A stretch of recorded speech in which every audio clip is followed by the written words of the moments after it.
और भाइयों आपका फिर से स्वागत है। आज मैं बात करने जा रहा हूँ एक ऐसी जगह के बारे में, जब तक तुम लोग उस जगह पे रहते हो तब तक तुम्हें तिहाड़ जेल के कैदी वाली फीलिंग आती है, पर जब तुम लोग उस जगह से निकलते हो ऐसा लगता है कि बाप ने घर से निकाला कर दिया है। कतई आंखों से नायग्रा फॉल्स बहने लगता है। और वो जगह है स्कूल। स्कूल ही वो जगह है जहाँ तुम पहली बार एड्स के बारे में पता लगता है। स्कूल ही वो जगह है जहाँ तुम्हें अंकल जॉन जैसा मल्टी टैलेंट देखने को मिलता है।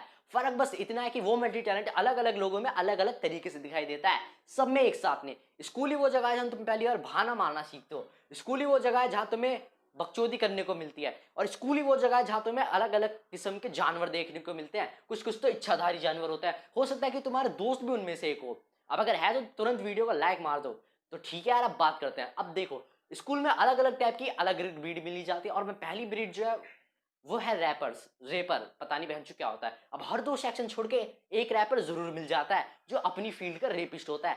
वो हमेशा बहनचोद एक ही गाना गाता है, और एक बार के लिए लोग सिंगर को ज्यादा भाव ना दें, लेकिन उसे जरूर देंगे। कॉम्प्लीमेंट क्या देते हैं, भाई क्या गा रहा है, अरे बहनचोद वो अपनी फील्ड का राम रहीम रेपिस्ट है, सुर और कतई ताल की माँ चोद रखी है, और तुम लोग उसे बोल रहे हो जा भाई गाना गा। ऐसे कैसे काम चलेगा, ऐसे कैसे देश आगे बढ़ेगा। ठीक है, होगी बकचोदी। अब मैं बात करने जा रहा हूँ प्यार मोहब्बत में पड़े लॉन्डो के बारे में। अब मैं बता दूं, हर एक लव स्टोरी का सक्सेस रेशो बिल्कुल लाइफ बॉय से हाथ धोने जैसा है। मान लो तुमने लाइफ बॉय से हाथ दे तो 99.9% कीटाणु मर गया। भैंचो मैं स्पॉन्सरशिप नहीं कर रहा हूं, मैं पहले बता दूं, मुझे कोई स्पॉन्सरशिप नहीं मिली है। और 0.01% बच गए। वैसी लव स्टोरी में भी 99.9% लोग बिल्कुल ही फेल हो जाते हैं, और 0.01% ही सुकून से रह पाते हैं। इसलिए मैं बोल रहा हूँ ये बस एक बकचोदी बन के रह गई है। अब मानो या ना मानो, पहली जो हमारा निकल के आ रहा है इस सब में से भी ब्रीड, वो है लव गुरु। लव गुरु एक ऐसी ब्रीड है जो हर एक किसी की जिंदगी में देखने को मिल जाती है। फर्क नहीं पड़ता तुम स्कूल में या फिर कॉलेज में, लेकिन तुम्हें एक बार जरूर देखने को मिलती है। अब कोई इंसान, कोई भी बंदा बकचोदी, मतलब इस नाम की बकचोदी कब पाता है, जब उसकी एक्स का नंबर उसकी एज से ज्यादा होता है, तब वो बंदा लव गुरु बन जाता है। और देखो, हम इस चीज को इस तरीके से समझ सकते हैं। मान लो एक मैयत है, फर्क नहीं पड़ता वो मैयत किसी के रिश्तेदार की या फिर आपके दोस्त की, और तभी तभी वहां पे अचानक से लव गुरु आ जाता है। फिर चारों लोग रोना धोना छोड़ के उसी की बातें सुनेंगे। मैयत गई मां चुदाने, हमें तो भैया इसी से मतलब है। अब ठीक है, अब थोड़ा आगे बात करते हैं। अब देखो, आपका भी दोस्त हो सकता है कि ऐसा ही हो, या फिर आप खुद ही हो। 4 मिनट लड़की से बात करने के बाद आके बोलते हैं भाई तेरे भाई की सेटिंग हो गई। अरे बहनचोद, तूने बस 4 मिनट उससे बात करी और खुद को शाहरुख खान समझने लगा है। साले कौन से ख्वाब में जी रहा है, और खुद की जिंदगी को वो एक बॉलीवुड की पिक्चर बकचोदी समझने लगता है। इन लोगों को कोई 21 टट्टों की सलामी दो जो लड़की से 4 मिनट बात करने के बाद उसे अपनी सेटिंग बताने लगते हैं। अब ठीक है, होगी बकचोदी, लेकिन अब कुछ बात करने जा रहे हो सीरियस लोगों के बारे में। और वो सीरियस लोग हैं दिल टूटे हुए आशिक। अब मानो या ना मानो तुम लोग, पर दिल टूटे हुए आशिक बिल्कुल समाज सेवा कर रहे हैं, क्योंकि वो लोगों को बकचोदी, प्यार नाम की बकचोदी करने से दूरी रखते हैं, और वो भी बिना पैसे और बिना किसी सपोर्ट के। हमारे प्राइम मिनिस्टर खुद खुद इनको भारत रत्न देने वाले हैं अगले 2 साल बाद।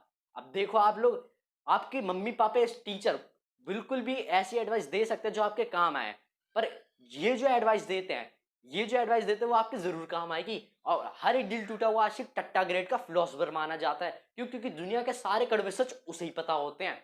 ठीक है यार, होगी बकचोदी, अब आगे बढ़ते हैं। हो सकता है तुम्हारे दोस्त भी टट्टा ग्रेड का फिलोसफर हो, इसलिए उसे ये वीडियो बिल्कुल शेयर करना मत भूलना।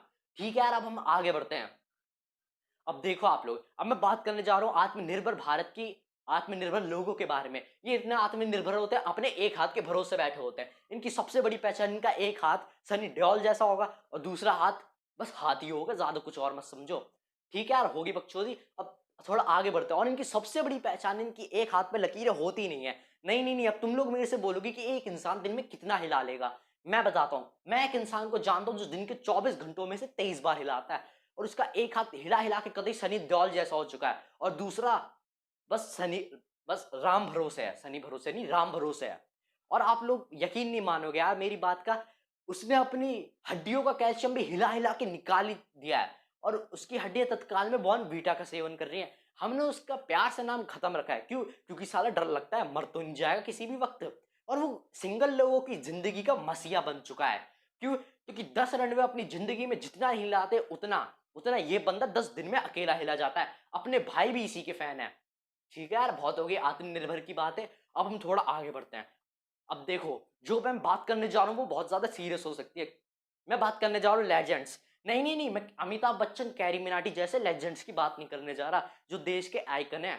मैं बात करने जा रहा हूँ फेसबुक पे मिलने वाले लेजेंड्स यानी बैक बेंचर्स के बारे में। अब मैं बता दूं, मेरा पाला इनसे पड़ चुका है। एक दिन मैंने ना टेस्ट में अपनी शीट नहीं दिखाई तो इन्होंने बाहर मेरी गांडी मार ली थी कसम से। अब ठीक है, अब थोड़ा आगे बढ़ते हैं। अब देखो, जिस क्लास में बैक बेंचर्स नहीं होते वो क्लास महज एक बकचोदी बन के रह जाती है। उस क्लास में जिंदगी के मजे आते ही नहीं है। असली मजे तो उसमें आते हैं जिसमें बैक बेंचर्स होते हैं। और ठीक है, थोड़ा आगे बढ़ते हैं। तुम्हें क्या लगता है स्कूल प्रिंसिपल चलाता है? आज ही लंड बेंचोद, स्कूल तो बैक बेंचर से चलाते। क्यों?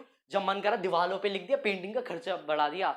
अब देखो, मेरे मेरे स्कूल में साल में 10 बार पेंट होता है, हर एक महीने में एक बार। क्यों? क्योंकि उस पर इतनी खतरनाक कलाकारी देखने को मिलती है कि टीचर भी शर्मा जाए। बायो वाली एक बार के लिए बायो का बुक्स एक्सप्लेन ना कर पाए, लेकिन मेरी क्लास के बैक बेंचर्स बायो को दीवार पे बहुत अच्छे से एक्सप्लेन कर देते हैं। और वॉशरूम में तो उनके अंदर का पिकासो भारी आ जाता है। कतई एक से एक कलाकारी देखने को मिलती है। और वॉशरूम में हमारे क्लास के सर भी जाने से डरते हैं। क्यों? क्योंकि पता नहीं कब लपेट ले, इसलिए वॉशरूम में बस वॉचमैन ही जा सकता है। हाँ, वो सिर्फ वॉचमैन ही जा सकता है। देखो, मेरे क्लास के बैक बेंचर सच में बहुत ज्यादा खतरनाक है। एक दिन उन्होंने टीचर्स की इतनी किलसा के रख दी थी कि टीचर्स को कतई पसीने आने लगे थे। वो तो बस वो सुसाइड करने वाला था। बस पीरियड ओवर हुई क्या, उस दिन इतिहास बदलने वाला था। क्यों? क्योंकि हमारी जो क्लास है वो भैया टॉप पे है स्कूल के, और खिड़कियां भी उस दिन खुली हुई थी। तो समझ जाओ तुम लोग क्या सीन बनने वाला था। बस इतिहास पलटते पलटते रह गया। लेकिन बात यहाँ तक खत्म नहीं होती। अब तुम्हारे स्कूल की लाइब्रेरी बिल्कुल शांत हो सकती है, लेकिन मेरे स्कूल की लाइब्रेरी कतई खतरनाक है। मेरी स्कूल की लाइब्रेरी कम कसाई कताई कसाई खाना लगती है। क्यों? क्योंकि जैसे हमारी क्लास के बच्चे लाइब्रेरी में पहुंचते हैं, कोई हूटिंग मचाने लगता है, कोई कुत्ते बिल्ली की आवाज निकालने लगता है, हर एक जानवर की आवाज सुनने को मिलती है, यहाँ तक कि ऊंट की भी। यहाँ जो ऊंट की आवाज कौन निकालता है? और देखो, इससे भी आगे बढ़ चुके हैं ये लोग। हमारी लाइब्रेरी में कतई अंताक्षरी चल रही होती है। और तुम्हें क्या लगता है लौंडे ऐसी शांत बैठेंगे? नहीं, हमारी क्लास के लौंडे कुर्सियां पटक रहे होते हैं, किताबें डेस्क पे मार मार के डेस्क तोड़ दिए हैं। अरे तुम्हें एक बात बता दूं कि हमारी क्लास में टीचर होता था, जरूर होता था, पर वो किसी लाइब्रेरी के कोने में बैठ के अपना सर पीट रहा होता था और लौंडे अपनी छाती। कतई गोरिल्ला बन गए थे वो तो। बस उन लोगों को डायनासोर की आवाज निकालना नहीं आती, वरना हद हो जाती। अब एक दिन स्कूल का प्रिंसिपल भी हमारे सामने आके हाथ जोड़ने लगा।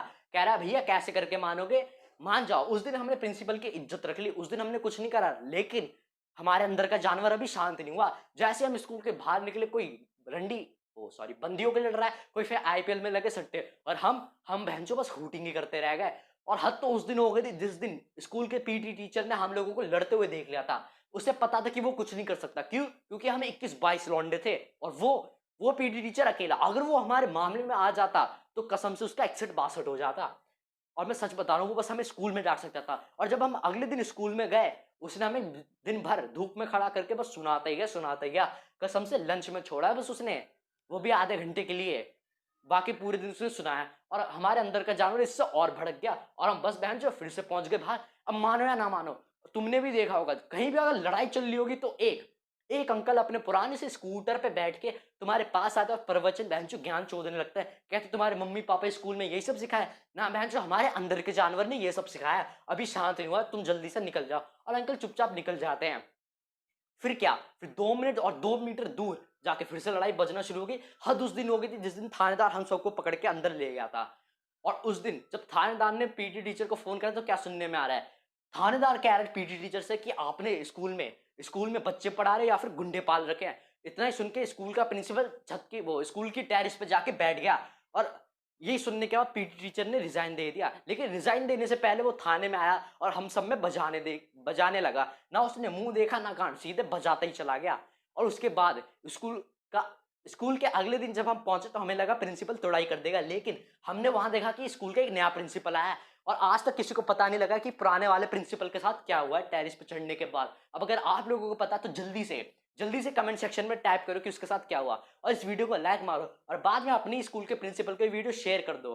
हो गई इतनी बकचोदी में खुश रहो तुम लोग, इससे ज्यादा मेरे से नहीं हो रही है, इससे ज्यादा मैं नहीं सह पाऊंगा।